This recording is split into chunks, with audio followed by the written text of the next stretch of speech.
Bonjour à tous, c'est 4e de couverture, la chronique qui donne la parole aux auteurs des Deux-Sèvres.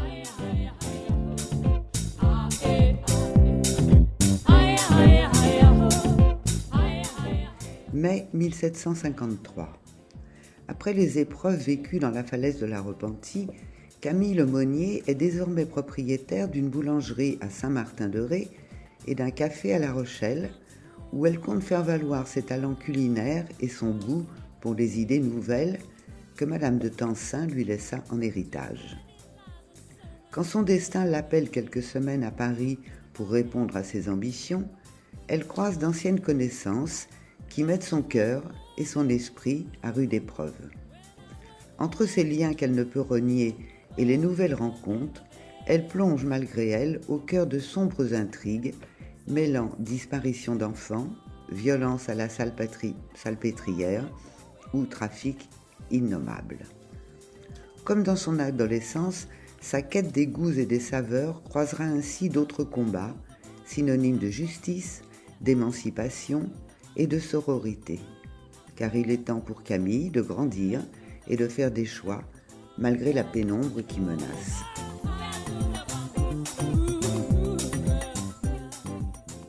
L'auteur de ce roman est venu pour la 2e fois apporter un peu d'air rétais et parisien dans ma maison secrète pour nous parler de Éclairer la pénombre et de Camille dont nous avions suivi les aventures dans le 1er tome, La falaise de la Repentie.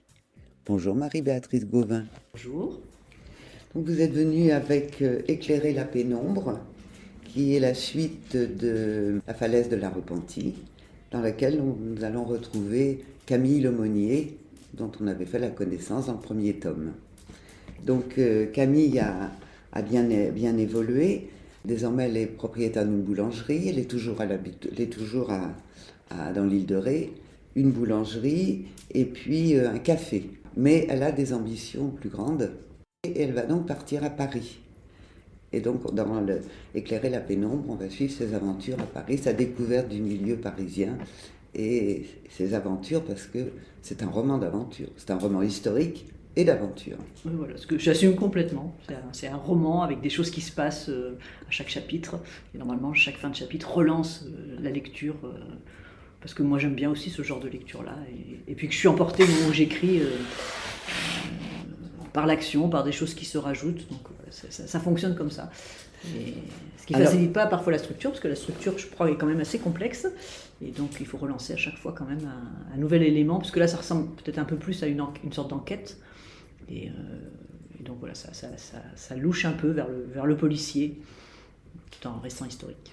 Alors, à l'origine, Camille est venue à Paris pour obtenir une autorisation pour transformer son café en restaurant. Parce qu'à l'époque, les restaurants, ce n'était pas ce qu'on connaît aujourd'hui. Ouais, surtout, rien que le mot n'existait pas.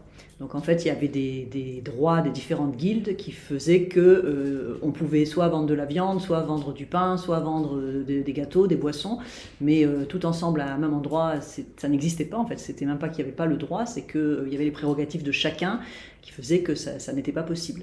Et les restaurants, en fait, et d'ailleurs le terme arrive plus tardivement, je crois vers 1700, après 1760, les restaurants qu'on connaît, nous, vont se développer à la Révolution parce qu'il y a un certain nombre des députés qui montent à Paris et qu'il faut nourrir tout ce monde-là. Et que cette effervescence qu'il y a à Paris au moment de la Révolution amène la création d'endroits où on peut manger rapidement et puis avoir tout en même temps.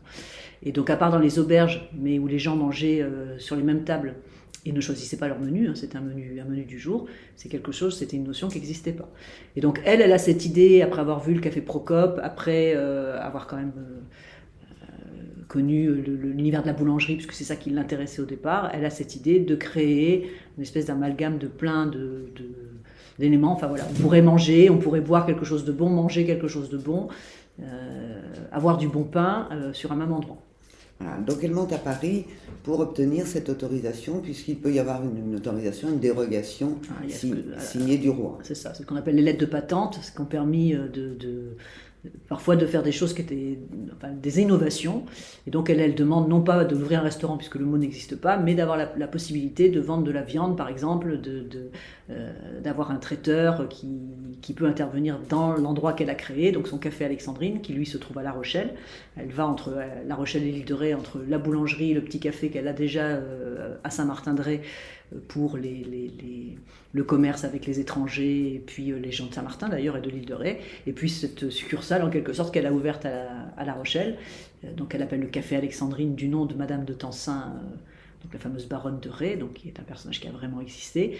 Et ce café, il lui manque, voilà, pour son ambition, il lui manque un peu des autorisations, surtout qu'elle s'installe en tant que femme seule, elle a un peu plus d'une vingtaine d'années là, à La Rochelle, dans un quartier qui est déjà bien occupé par d'autres commerçants, et elle se dit qu'elle peut faire jouer ses anciennes relations pour ne pas avoir à se battre en fait pour que son commerce fonctionne.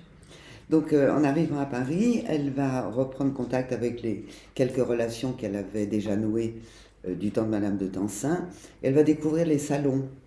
Oui, elle l'avait vu un peu, mais elle était très jeune et ça l'avait plutôt rendue malade qu'autre chose parce que c'était une effervescence complète de l'esprit. Et donc là, elle est un peu plus armée et effectivement, en allant fréquenter les salons et à nouveau les gens qui les alimentent, elle est un peu plus à son aise quand même. Un peu plus. Elle va retrouver Monsieur d'Alembert. Elle va retrouver Monsieur d'Alembert, et donc évidemment c'est ce qui m'intéressait dans ce tome 2, c'est qu'il y avait des fils qui avaient été tendus dans le tome 1 et qui n'arrivaient pas au bout, et là ça m'intéressait quand même, cette fameuse rencontre plus ou moins définitive, parce qu'elle s'y reprend à plusieurs fois avant de lui dire ce qu'elle a à lui dire, et donc voilà, d'Alembert, Diderot, puisque là on est quand même au cœur de la rédaction de l'encyclopédie, et puis d'autres personnages qui étaient dans le tome 1 qui reviennent, mais il s'est passé pratiquement 3 ans, donc il y a des choses qui ont changé aussi. Alors un personnage qui revient et qu'on avait laissé dans le tome 1, c'est le Hollandais. Voilà. Et lui, donc il est à Paris, elle revient en fait pour son ambition professionnelle, mais évidemment elle a dans un coin de la tête de savoir s'il est là ou pas. Elle le déteste, mais c'est pas si simple évidemment, et elle va évidemment se retrouver en sa présence assez rapidement. Et elle va le détester. Et elle va continuer à le détester comme il faut. Jusqu'à ce qu'elle comprenne certaines choses. D'abord qu'elle elle évolue parce qu'elle le déteste parce qu'il lui a fait du mal et que ça, elle ne veut pas pardonner. Et surtout, elle ne se pardonne pas à elle-même puisqu'elle est aussi responsable de ce qui s'est passé dans sa vie familiale. Et puis petit à petit, d'abord le temps est passé et puis il y a des événements qui vont faire que ce qui lui paraissait insurmontable va l'être un peu plus, et puis elle va avoir besoin de lui à un moment, ce qui crée des liens.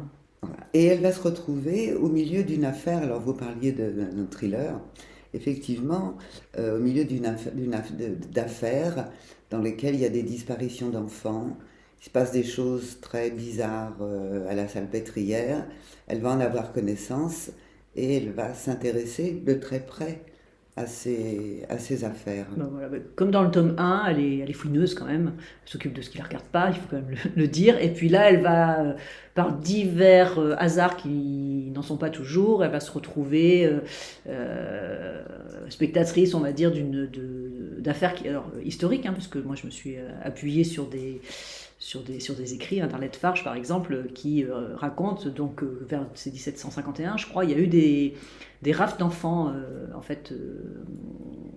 à Paris, c'était du nettoyage. Donc la police avait été chargée de nettoyer les rues puisqu'il y avait des enfants mendiants, et donc en fait sur ce grand nettoyage qui a été lancé sur quelques journées, on a ramassé tous les enfants qui étaient dans les rues. Donc des enfants mendiants, mais aussi des enfants qui n'étaient pas mendiants, qui se promenaient dans la rue. Et donc chaque famille a dû aller récupérer ou pas sa progéniture, parfois en prison, parfois en fait on n'a pas retrouvé les enfants. Donc il y a des témoignages de familles qui ont retrouvé la petite fille mais pas le petit garçon.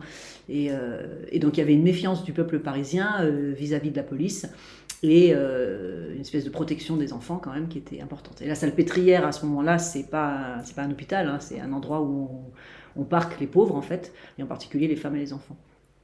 Et certains étaient à la Salpêtrière, d'autres ont disparu. Et donc je me sers de cet événement terrible et historique pour nouer une intrigue en fait. Donc elle va s'intéresser à ça. Moi j'aimerais savoir, c'est très documenté, votre ouvrage, il est très documenté aussi bien sur les salons que sur ses affaires, sur la vie du Paris au milieu du XVIIIe siècle. Comment est-ce que vous travaillez la documentation? Est-ce que c'est des choses que vous saviez déjà, vous êtes allé chercher? Il y a un peu de tout, il y a des choses que je sais, mais en fait je les sais parce que soit j'ai lu déjà des romans historiques, soit j'ai vu des films, soit j'ai lu des mémoires par exemple, mais souvent quand j'ai fait mes études, alors ça fait un certain temps. Et donc ça c'est la première chose, et puis après, on va dire qu'au détour de mon intrigue, parce que mon intrigue au départ elle tient sur une page, hein. Et donc au détour de l'intrigue je vais avoir besoin de certaines recherches, donc là Internet c'est quand même formidable.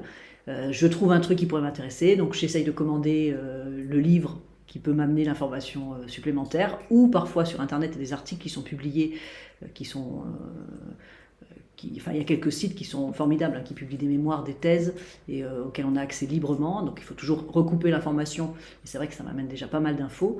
Je m'inspire beaucoup des images aussi. Alors, si je trouve une image, un tableau du 18e, là par exemple, il y a un moment, il y a un bal paré, un bal masqué, parce que je suis tombée par hasard sur ce tableau du bal des Ifs. Moi, je ne connaissais pas cette histoire. Donc, Louis XV a rencontré et a séduit Madame de Pompadour lors d'un bal paré où il était déguisé en arbre. Et pour ne pas qu'on voit qu'il draguait Madame de Pompadour, il y avait d'autres arbres. Il avait demandé à ce que d'autres personnes soient déguisées de la même façon que lui pour pas qu'on sache à quel moment lui il l'abordait. Et il y a un tableau en fait de l'époque c'est juste incroyable. C'est des histoires quand moi je tape sur mon clavier et que je cherche le bal masqué 18e siècle, c'est improbable en fait de tomber sur ça, bal des Ifs. Et donc dans la foulée je lis des choses et je me dis ça faut le placer, c'est pas possible de pas le mettre. Et ça crée un chapitre que j'avais pas obligatoirement prévu par exemple. Voilà, vous emmenez le lecteur au milieu de ce bal masqué, au milieu des salons, au milieu de ces intrigues là, que Camille va finir par résoudre, enfin en tout cas par comprendre, oui, comprendre ce qui s'est passé. Je ne sais pas si elle résout, mais en fait elle fait avancer. Ouais, elle comprend ce qui s'est passé. Est-ce qu'il y a une suite? Parce qu'on la laisse, voilà. Là c'est un cycle, ça pourrait se terminer. Ça peut se terminer là, mais en même temps on s'est attaché à Camille. Oui, moi je suis attachée à elle, puis il y a plein de personnages, c'est vraiment ça en fait. Mais j'attends que mes personnages m'appellent à nouveau, c'est vrai que là j'ai des idées, donc j'ai commencé à me remettre sur ma table de travail. Je suis un peu angoissée par la somme de travail que ça demande. Et c'est vrai que là pour l'instant c'est ça qui me retient, parce que je sais que il y a 1 an d'écriture, de recherche, c'est des pages et des pages, c'est des classeurs, c'est des carnets que je noircis de notes, que parfois je ne vais même pas relire tellement j'en ai mis. Donc bon, c'est ce travail-là de lancement, je sais qu'il est très dur, donc pour l'instant, je sais pas, c'est comme sauter dans le grand bain, j'y vais un peu, je mets le pied, l'orteil, donc j'ai commencé un peu, c'est possible qu'il y ait un 3e tome qui soit avec les mêmes personnages, peut-être pas autant centré sur Camille. Voilà, c'est en cours de gestation, on va dire. En attendant le tome 3, on va relire pour moi, Éclairer la pénombre. Donc c'est paru aux éditions Les Moissons. C'est chez La Geste. Et il est en librairie, on le trouve partout. Normalement, oui. Merci Marie-Béatrice. De rien, merci à vous.